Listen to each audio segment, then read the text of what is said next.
With Marvel Tokon Fighting Souls on the horizon, time has come to ask, when are we going to get the next new big anime fighting game? Sadly, Sparking Zero has come and gone for many people, so we have to ask ourselves, are we going to be getting another Dragon Ball FighterZ? Most likely not, because again, the Arxis team is working on Marvel Tokon Souls, as cool as it would have been to finally get Beast Gohan and Orange Piccolo. So what other game is possible? Perhaps, maybe, a second Jump Force, the anime fighter. I just want to compare the two games as to why Marvel Tokon Souls already has people hyped as hell, and why Jump Force, it did its thing. You know, it did a lot of things very well. It did a ton of other things very unwell. So without further ado, let's get into why a Jump Force 2 might actually work, especially with how much time has passed and how Bandai Namco has changed some decision making when it comes to making their games.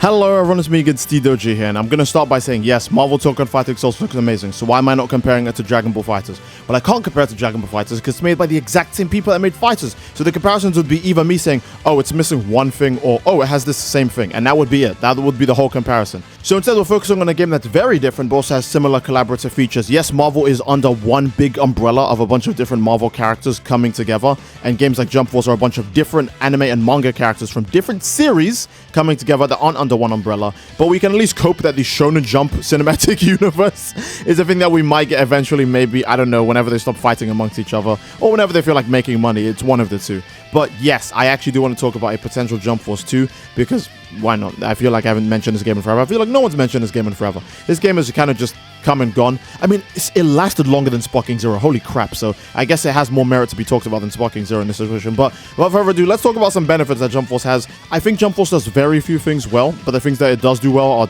exceptionally well, such as character variety when it comes to gameplay. I think character attack animations in the game also look really nice. The game is excellent for flashy combos. It's great for doing anything involving character accuracy, such as ultimate attacks, with certain characters referencing things that they do directly from the series, and also certain characters not being straight up playable in any other way, unless if you play them in a Jump Force. I think the first major example is I can't think of many other times or games where you can play a JoJo character, other than, you know, the JoJo games that get released like once every 5 years. But until like JoJo All-Star Battle like R, I don't think there was a possible way to play any JoJo adjacent thing on PC, right? I don't think that was not possible. Just straight up not possible. There are also many verses that just don't have games, or their games are completely delisted, or they don't have any current services for their games. A good example is Black Clover. Yes, Asta's the only Black Clover character in Jump Force, but Black Clover, despite its popularity, actually only got one character in Jump Force, and it barely has any games. The only other game is like something Quartet Knights, and I'm pretty sure no one plays that anymore because Bandai just didn't market that game like at all. That game is just dead in the water. So that's just tragic, but it's the way things be sometimes. The main benefits of games like, a game like Jump Force was actually the fact that you just had a huge roster that had a lot of different ways to play, despite how simple the core gameplay actually was. I think that's a thing that Sparking Zero actually does suffer from, that Spike Chunsoft got better sooner on. Characters did play different in Jump Force, despite having the exact same combos as pretty much every other character. Characters like the Joestars attacked really quickly, but they didn't have that much attack range. Meanwhile, characters like Goku attacked slightly slower, but they had way more range due to their martial artist-esque fighting styles. Frieza's another example of a character that had immense range because he shoots Ki Blast, he uses his tail, he dives in. You just had characters that fought very differently. Another great example, characters like, you know, Kenshiro from Fist of the North Star, all these other big, stronger characters, they were deadly up close. They were super fast up close, but longer range they suffered. Then you had Kaiba, who just uses a massive Blue Eyes White Dragon for almost all of his attack range and hitbox, but it made his attack starts up very slow. His moves had to obviously operate differently because Blue Eyes White Dragon was most of his hitbox, etc., right? Things like that were just really cool in general. Characters fought differently in that game. They didn't fight differently in Sparking Zero, and I'm not saying that they won't fight differently in Marvel Tokon or any of these new other games coming out, but Jump Force had very good variety for it coming out. Even with buffs and debuffs, characters like Asta could actually seal super attacks. Imagine sealing super attacks in a console game. Like, this isn't Dokkan Battle, but we're still sealing super attacks somehow.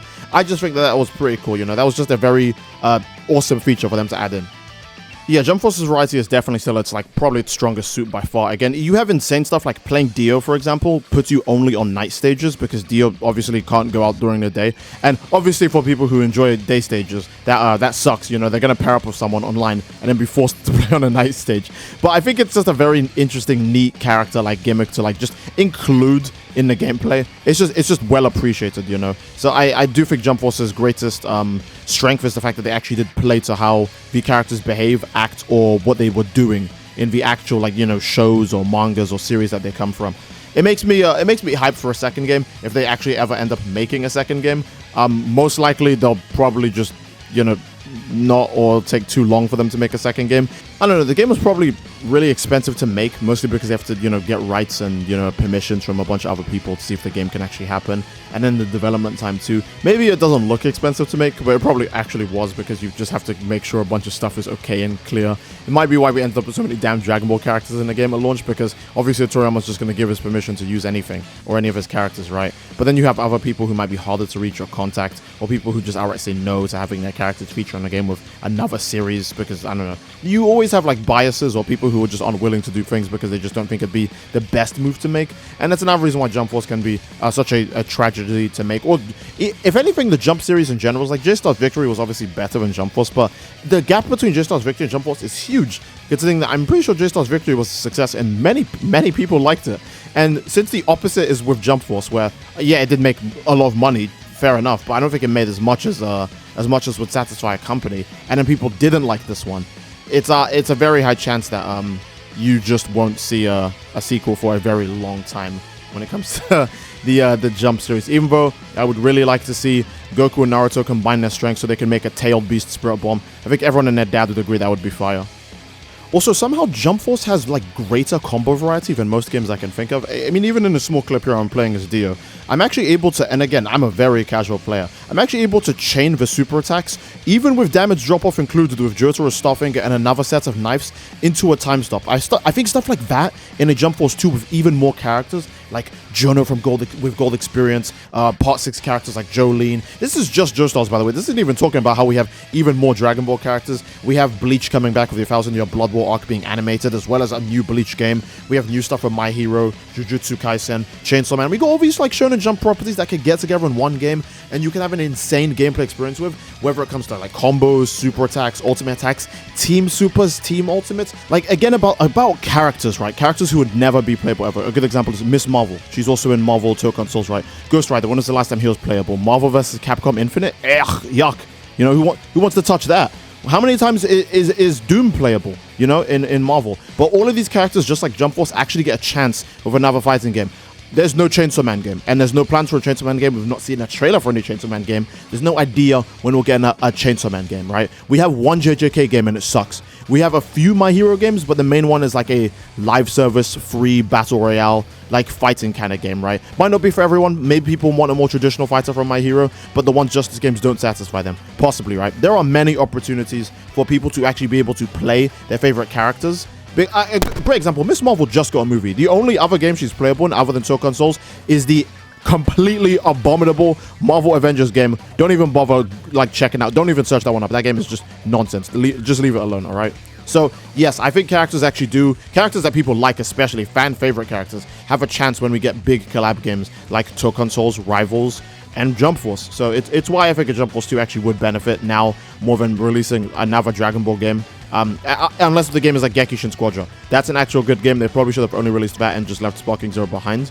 Because Sparking Zero, oh my god, Sparking Zero. Now, the biggest issue with Jump Force 2, obviously, is the fact that, again, Bandai Namco has to do collabs with all these other, like, studios or places or companies or whatever, Shueisha, just to get all these manga characters again for another game. And then the second thing is that it might just still end up being, like, just a bad game. Like, with Oxus, you always know you can have faith when it comes to them, even if they make games that you don't really like. For example, a lot of people don't really like Guilty Gear or BlazBlue. They make a bunch of other games that people do like. You know, so it's always 50-50 with Oxus, but I feel like you can usually rely on them gameplay-wise more than not rely on them. But a good example is that the same people who made Jump Force, Spike Chunsoft, I'm pretty sure are the same people who made Sparking Zero. And again, I'm not saying I hate Sparking Zero or that's on the same tier as Jump Force, but they'll either make a game that's just really unfun to play or a game that has literally nothing to do with its gameplay, and that just kind of sucks.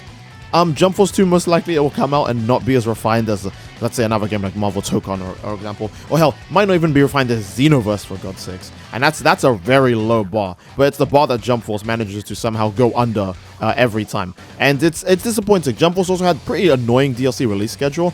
Jonah Giovanna released almost a full year after his debut in the anime, even though the game came out several years before Part 5 was animated, I'm very sure. So I don't know, man. The release schedule for Jump Force is just kind of a mess overall. They might even, hey, we'll make Madara DLC, but Kaguya as a base game character. I think that might be the bigger issue when it comes to Jump Force related content. They usually don't know how to handle anything well. With Oxus, you can usually trust them when it comes to their decision making. They'll add the popular characters, they'll add the people that, you know, the players actually want to see. I think the only character they didn't add that people really wanted was Super Saiyan 4 Goku, but they at least added GT Goku, who goes Super Saiyan 4 in one attack. But the main character I think most people are complaining about not having was Super Saiyan 4 Goku. The game did pretty much end of service before they could release Beast Gohan or Piccolo, which is very unfortunate because obviously people wanted to play those two characters as well. But yeah, so I do think Oxus has it going a bit more than obviously a Spike Chunsoft when it comes to, you know, especially stuff like Jump Force, because Jump Force is a nightmare to even make to begin with, and then second of all, the people making it don't even make the best decisions with it, and that sucks. I don't know, it's clear with studios like Marvel, obviously, when they're like, hey, Oxus, make this game for us, they actually put like a ton of money or power or time behind it, because these games usually come out, again, whether it's Marvel Rivals or Tokon, they come out looking very appealing. At least they have a roster that people like when it comes to the game coming out, etc, right? And I feel like if Bandai followed at least a similar approach, they would also benefit greatly. Now, I do think that obviously Jump Force's issues do come from, like, I think most of the issues of being very serious probably just come from like a lack of time or maybe even expertise when it comes to game design, because some things are weird. Jump Force's let's go through all the issues Jump Force has. The main issues with the game, for most people, is the story mode is not very appealing. The characters look very off. The character customization doesn't have most of the things that, you know, you would expect from character customization. The combat is very basic. You know, it's just got a lot of other things. So maybe the characters that don't appeal to anyone. It's just got a lot of things in it, you know? Like, no one wants to play Rurouni Kenshi, unless if you're maybe like a die-hard fan of the manga, for very obvious reasons. I don't feel like I need to say why. But no one wants to play Rurouni Kenshi, no one wants to play a lot of characters that they added to the game, but people would want to have more My Hero characters, which they all made paid DLC, by the way. Very smart business move, but very scummy overall. You know, no one wants to play Majin Buu as paid DLC.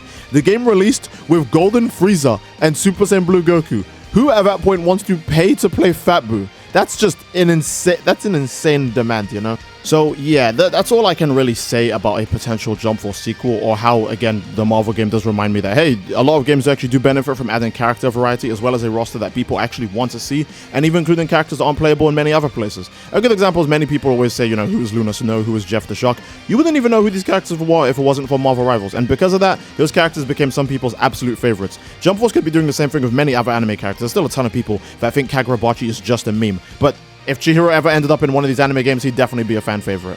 So yeah, I think there's many strengths that can be involved with Jump Force 2, but you guys let me know what you think in the comment section down below, as this will be the end of the video. I do love you all, I hope you all enjoyed, and don't forget to leave a like on the video, subscribe to really support the channel, and leave a comment down below as to what else you'd like to see, or which other characters you think might actually be a good addition for another, you know, anime collab fighter game.